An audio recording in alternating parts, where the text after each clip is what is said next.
Haleluya. Kwa majina naitwa Pastor Evans Sure. Kanisa ni Voice of Kings chini ya mchungaji Bishop Maina. Hapa mchi wa Voi pale panaitwa Birikani. Mpendwa ambao unanitazama pote pale ulipo. Ni siku nyingine ambao Mungu ametujalia kuona asubuhi ya leo. Ya kwamba ndapo ingia kwa haya matibao, najua na naamini ya kwamba kuna neno Mungu amepaswa kuleta katika maisha yako ambalo litakupatia nguvu. Kwa hilo neno njia zako zitafunguka, milango yako itafunguka, kwa sababu linajua umeinua imani yako kumjua Mungu zaidi, kumtegemea Mungu, na nakuahidi ya kwamba Mungu wetu anaweza. Na nachochea kupitia uwezo wa Roho Mtakatifu ya kwamba amini hili neno litakapokuja kwako ni neno lako katika majira kama haya, na kwa ajili ya utukufu wake Mwenyezi Mungu. Asubuhi ya leo Mungu wetu ni mwema, ametulinda, ametuhifadhi. Najua ya kwamba there are some issues here and there, your challenges you are passing through, and that's why nimesimama mahali hapa kwa neema ya Bwana nikusomee maandiko matakatifu, nikuhubirie kwa dakika chache tu hivi, ili Mungu azungumze na moyo wako. Allow your heart, allow your spirit to connect to the Spirit of God, because there is a word for you today in the mighty name of Jesus. And before maybe I read the word of God, let's bow down for the word of prayer. Katika jina la Yesu Kristo Mungu wetu, ni asante Bwana kwa sababu ni Mungu kimbilio na maficho na msaada wa karibu. Ni asante Bwana kwa msikizaji na mtazamaji wangu popote alipo, mahali popote alipo. Naomba Bwana sauti itakapomfikia anaponitazama, sisi ni vyombo, mimi ni chombo chako Bwana, nitumie jinsi upendavyo, ili Bwana sauti hii Bwana atakayesikia ikafunje nira, ikafunje matabao, ikafunje kila kazi zote za giza.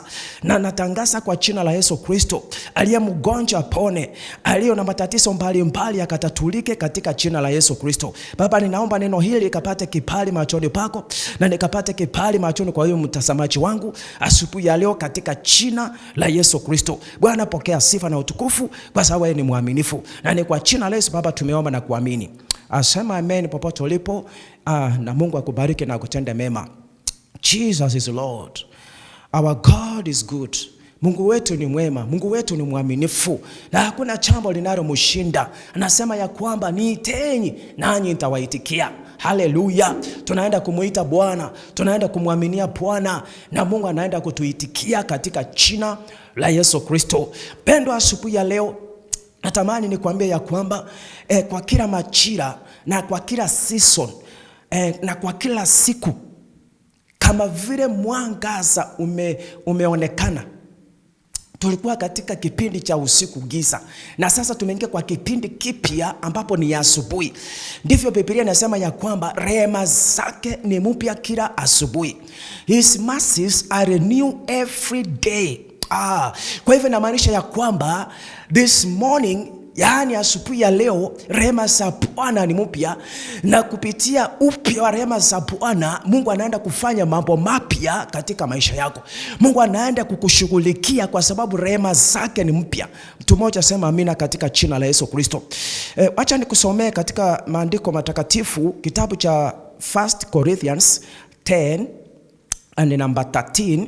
Biblia inasema ya kwamba no temptation has overtaken you except what is common to mankind. And God is faithful. He will not let you be tempted beyond what you can bear. But you are tempted, He will also provide a way out so that you can endure it. When you are tempted, He will also provide a way so that you can endure it. May the Almighty God bless His word.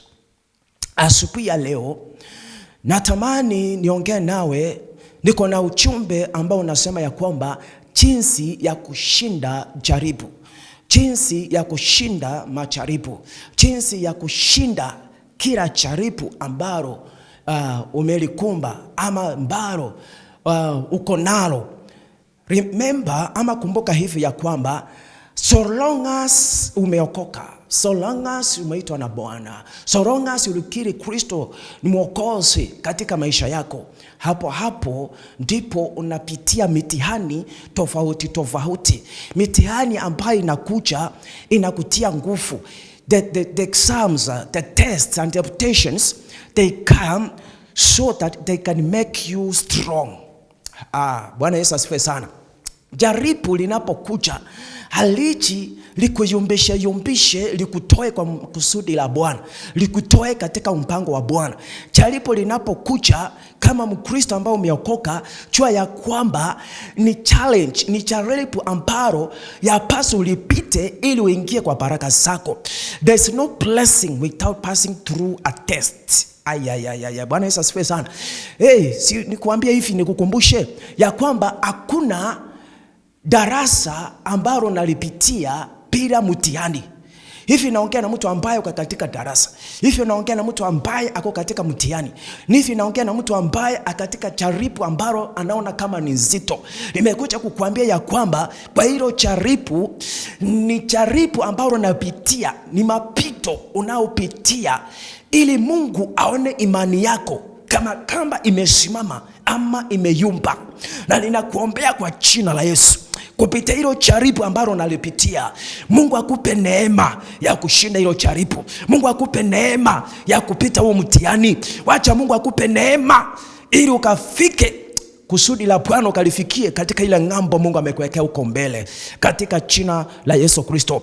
Basi maandiko matakatifu yanasema ya kwamba, Mtumishi Paulo ameandika katika kanisa la Korinto, anasema ya kwamba katika hilo kanisa ya kwamba kuna majaribu.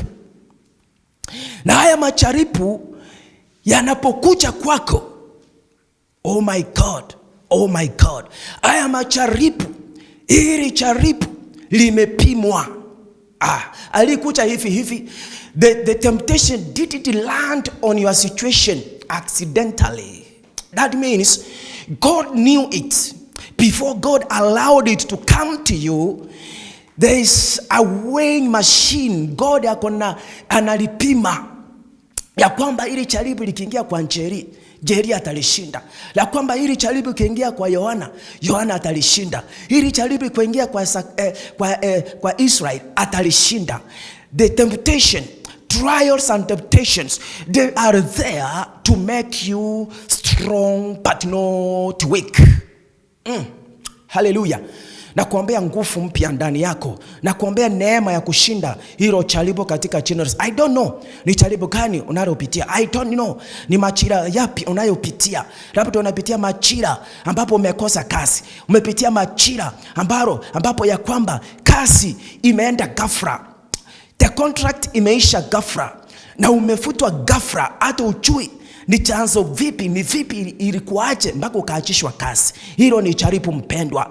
Yende kawa jaribu ambalo unalipitia, hakuna amani katika hiyo ndoa, hakuna kuelewana katika maisha yako, kati yako na mume wako.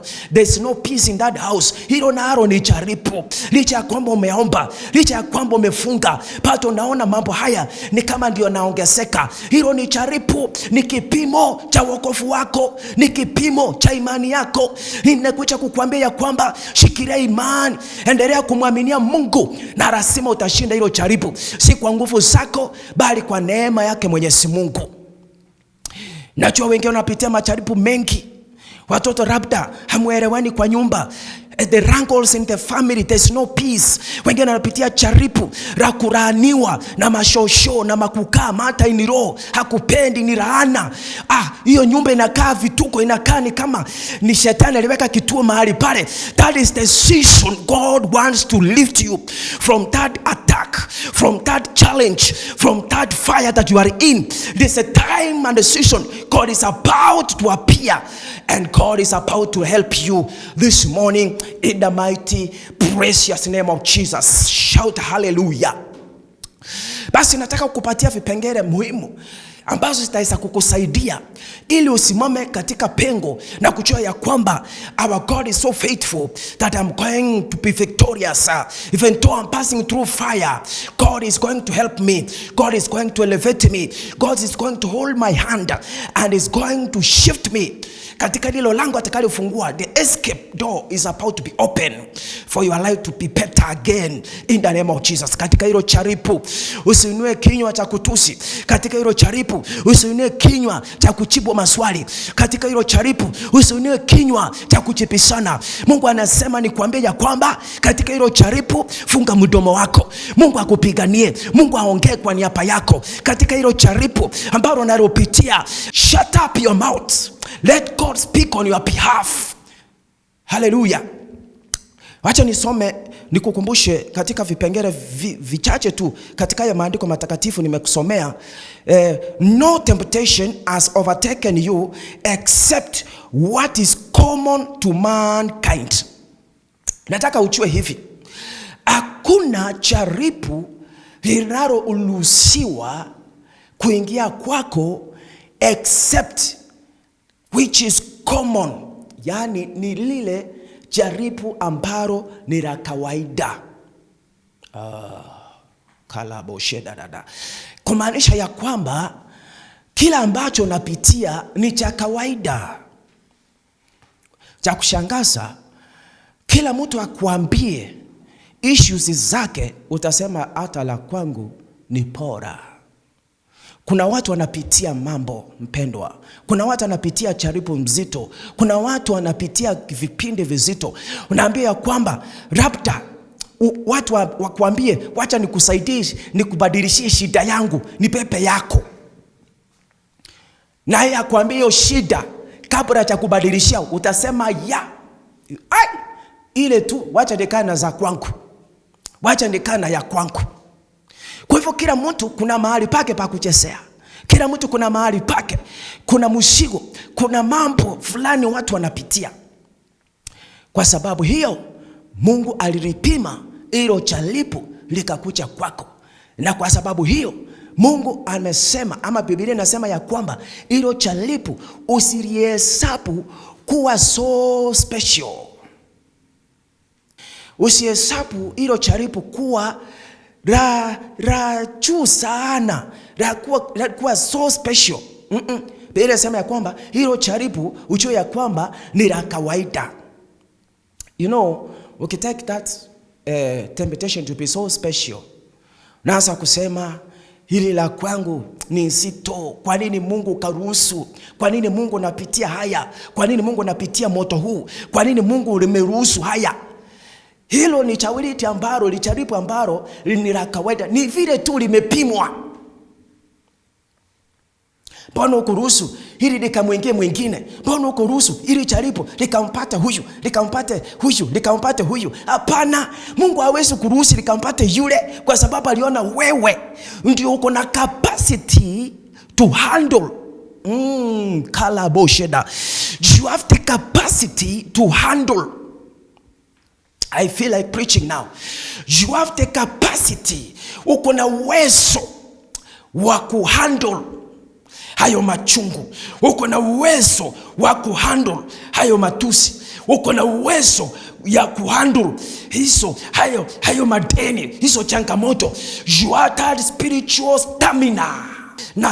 Na Bwana anasema ya kwamba hilo jaribu ambalo limekuja kwako limepimwa. Ndiposa hata wakati mwingine badala ya kuhusunika, when God has measured that kind of temptation na amekupatia hiyo jaribu, hasa ndipo unasimama unasema, I see God is faithful, I see God is gracious, I see God is with me. Na watu wanakushangaa, huyu hawezi simama hata machozi hivi kumdondoka hamna, na wewe kusimama na anafurahi na anashangilia na anasema Mungu wangu ni mwaminifu, na anapiga makofi akishangilia, anarukaruka kanisani akirukaruka. I thought lilikuwa limumalize, lilikuwa limuingize katika majeraha ya moyo. Hivyo naongea na mtu ambaye ulikuwa usahau ya kwamba hilo jaribu lilikuwa limepimwa, ndiposa umelipepa, ndiposa limeingia ila kwako. Ni la kwako, si la mama yako, ni la kwako, si la babako, ni la kwako, si la mume wako, ni la kwako, si la watoto wako. Ni lako wewe kusimama katika kipindi cha kumwaminia Mungu ya kwamba even though I'm passing through the fire, even though I'm passing through this situation. I know my God is so faithful. Naona ukishinda hilo jaribu lako. Naona ukishinda hilo jaribu katika jina la Yesu. Naona Mungu akikushika mkono ukishinda hilo jaribu. Naona Mungu akitumana malaika kukusaidia. I see angels surrounding you, surrounding your family, surrounding your life, surrounding you. I see you become a victorious woman of God, a victorious man of God. In the name of Jesus Christ, I pray for you this morning. Wacha mkono wa Bwana ukanyoshwe juu ya maisha yako. Rehema za Bwana, kama vile nimekuambia, rehema za Bwana ni mpya kila asubuhi. Wacha rehema za Bwana zikashuke juu ya maisha yako na ukashinde hilo jaribu katika jina kuu la Yesu Kristo. Natamani tu nikwambie ya kwamba asubuhi ya leo hili jaribu Biblia inasema ya kwamba limepimwa. No temptation has to overtake you. Do you know the meaning of overtaking? Hii inamaanisha ya kwamba yani umelikubali hili jaribu, limekudhoofisha, limekukosesa amani, limekukosesa usingizi, madeni, ni magonjwa, ni hali zingine ambazo hatuwezi tukachua. Don't give up. Lala vizuri, amuka vizuri, kula vizuri. Wacha kuchinyima chakula, wacha kuchinyima kukula. Chua ya kwamba Mungu yu pande wako. When temptation overtakes you, unaanza kuacha kukula, unaanza kuona ya kwamba Mungu umenionea. Mbona haya mambo yanakaa kwa nyumba yangu, yanakaa kwangu mimi peke yangu? Mbona ucharuhusu yaende kwa mwingine? Mungu alipima akajua ya kwamba wewe ndio utawezana na ile changamoto na ile tatizo na hii challenge that is passing in your life. So cha muhimu yapaswa ujue ya kwamba hili jaribu lilipopimwa, usiruhusu likusime, usiruhusu likutoe kwa kusudi la Bwana, usiruhusu likutoe kwa baraka za Bwana, usiruhusu likutoe kanisani, usiruhusu likutoe kwa kazi yako mahali unafanya, usiruhusu maneno yao ya kutoe katika mpango wa Bwana. Chua jaribu inaweza kuja kupitia mwanadamu. Mwanadamu anaweza chochewa na shetani kuweka mastaka kinyume na maisha yako, kuleta mastaka kinyume na watoto wako, kuleta mastaka kinyume na biashara zako, kuleta mastaka kinyume na ndoa yako. Usiruhusu maneno ya watu ya kuweke chini. Hayo ni majaribu. Nasema hayo ni majaribu. Those are temptations. Kuna watu wamepewa ndimi kama ya redio. Kwa kuongea si shida, kwa kutusi si shida, kwa kunena maneno maofu si shida. Usiruhusu maneno yaingie kwa moyo wako. Usiruhusu maneno ya kutofisha, ya kukosesa amani. Jua ya kwamba hilo ni jaribu. Luka Mtakatifu 17 inasema majaribu hayana, yani hamna budi, lazima ukwaswe. Lazima watu wakukwaze, lazima kazini ukwaswe, lazima bosi wako akukwase. Those are the kind of trials that you may pass through, a test of your faith, a test of your leadership. Je, umekomaa katika kiwango ya kwamba si kila maneno utakayochukua katika usito ya kuweka chini, ya kutofisha? Nimekwisha mimi. Nimekwisha. Sioni kesho, sioni maisha yangu yataenda vipi? No, hauchaisha. Mungu wetu yupo, Mungu wetu ni mwaminifu, akupe nguvu na akupe neema katika jina la Yesu. Nataka nikwambie mambo matatu yapaswa uyachue ili kushinda kila jaribu ambalo unaweza kuwa unapitia. Jambo la kwanza, uchue ya kwamba jaribu hili ni la kawaida. That's a point you need to know. Hili jaribu ni la kawaida. Lichukulie kuwa ni la kawaida. Don't take it to be special. Know that this temptation is common. Ndivyo inasema hapa number 1. So no temptation has overtaken you except what is common to mankind. Kwa kila mwanadamu ujue ya kwamba hilo jaribu ni la kawaida. Number 2. Jua ya kwamba katika hilo jaribu, and God is faithful. Katika kila hilo jaribu, Mungu ni mwaminifu. Hallelujah. Jua ya kwamba God is so faithful to your situation you are passing through, to the circumstances, the fires that you are in, God is so faithful.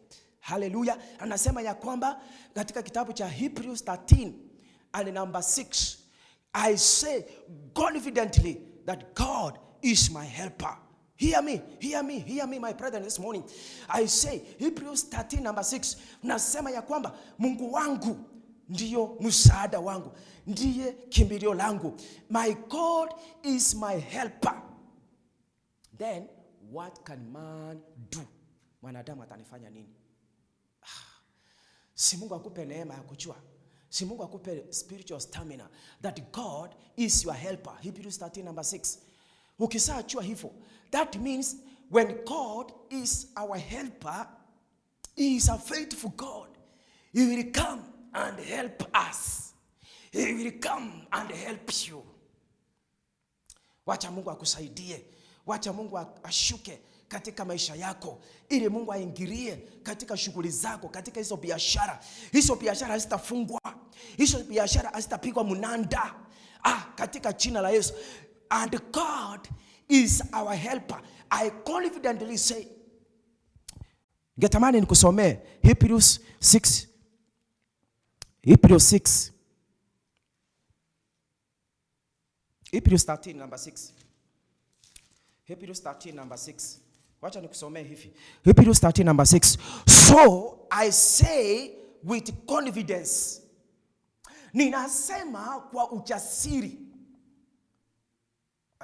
Uliye na Yesu uko na ujasiri. Uliye na Mungu uko na ujasiri. Uliye na Baba uko na ujasiri. Ujasiri tunaupata kwa kuwa tunamwamini ya kwamba Mungu wetu ni mwaminifu. Aliyekuita ni mwaminifu. Nami tunasema kwa imani, with confidence, we say that the Lord is my helper. I will not be afraid. What can man do to me?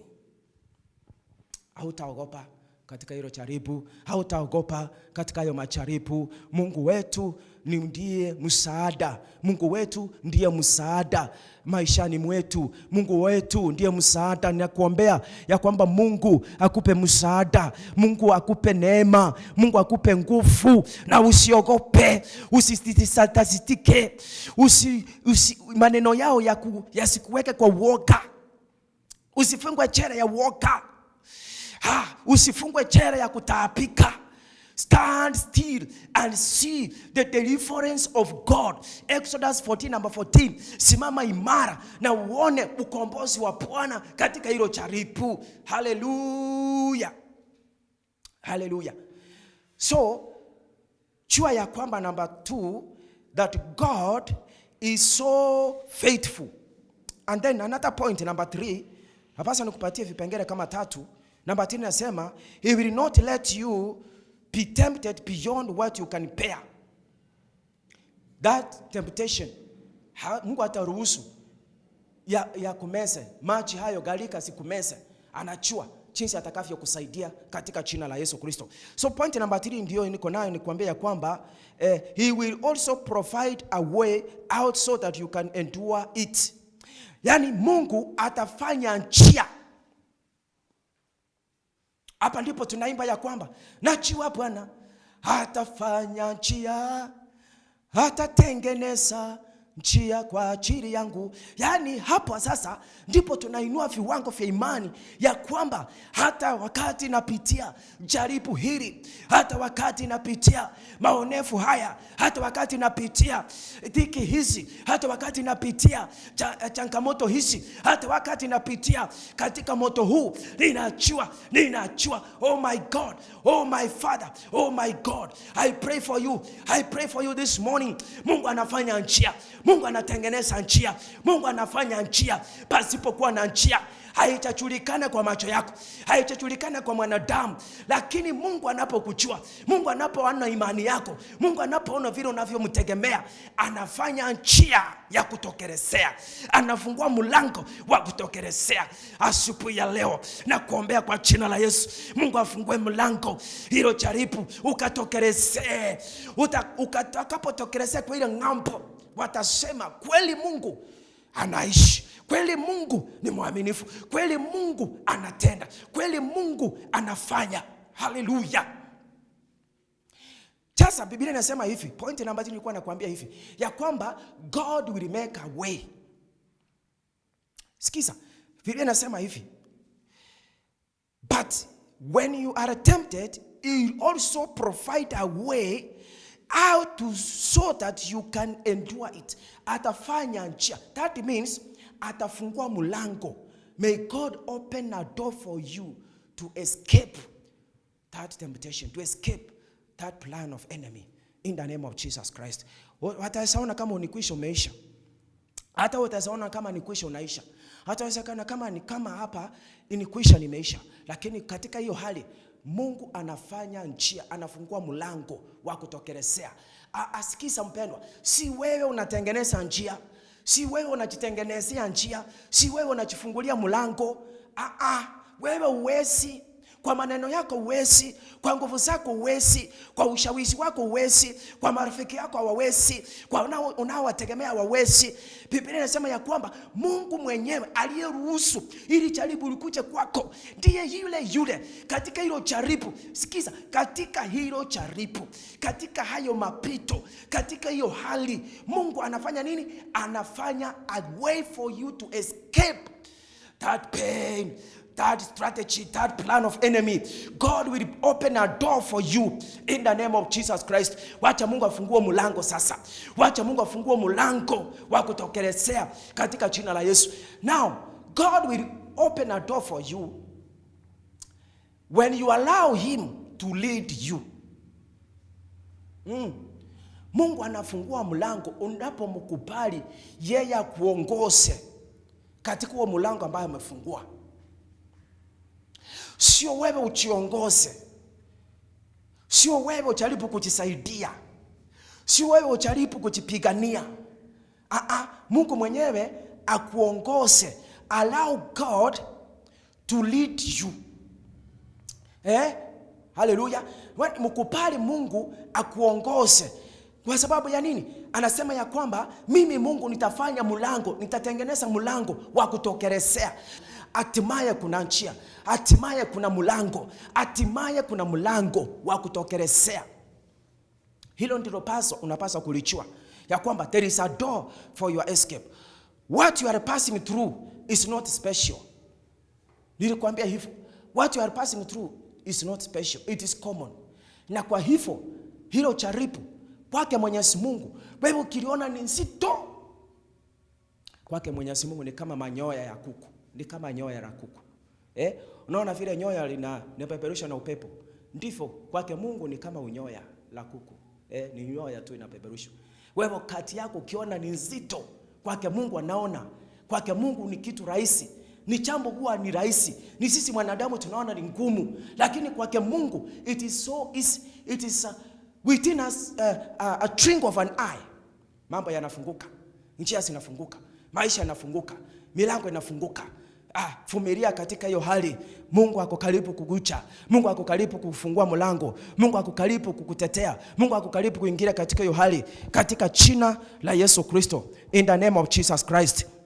Wapendwa, asubuhi ya leo ninapomaliza vile nimekuambia those 3 points, ninapomaliza ibada hii asubuhi hii, ningetamani tu nikuombee. Ningetamani popote ulipo uamini Mungu ya kwamba Bwana, hili jaribu litanitoa kwa kusudi lako. Hili jaribu litanitoa kwa kusudi lako. Haya majaribu najua nitafaulu katika jina la Yesu. Baba, katika jina la Yesu, naombea mtazamaji wangu popote alipo sasa. Yende kawa ni mgonjwa, nyosha mkono wako kamponye. Kansa inapona, ukimwi inapona. Hakuna mgonjwa ambao hayanashindikana kwako. Natuma neno la ukombozi, natuma neno la uponyaji katika jina la Yesu. Apone, umuondoe kwa hilo gonjwa, umuondoe kwa hiyo kitanda cha mauti katika jina la Yesu Kristo. Na muombe huyo ana kazi, neema ya kupata kazi. Hilo jaribu amelishinda, anapofanya application, neema ya kupata kazi katika jina la Yesu. Milango hiyo kazi funguke. Unafungua mlango, unafungua mlango, apokee hiyo kazi katika jina la Yesu. Hii ndio ambayo iko na shida, wacha Wacha amani yako ionekane, amani kwa hiyo ndoa, amani kwa watoto, katika jina la Yesu Kristo. Ambaye alikuwa mtaifu na mnyonge, na muombe umpatie nguvu katika jina la Yesu. Katika hiki kipindi ambacho napitia, Baba ninaomba umpe nguvu ya kushinda ile jaribu katika jina la Yesu Kristo. Sema amen. Na Mungu akubariki mpendwa, na Mungu akutetee, na Mungu akuonekanie katika jina la Yesu. Naamini ya kwamba Mungu amezungumza na wewe, naamini ya kwamba Mungu amekutenda mema katika jina la Yesu Kristo. I speak blessings and victory upon your life in Jesus mighty name. Amen. Amen. Shalom, shalom, shalom, shalom, shalom.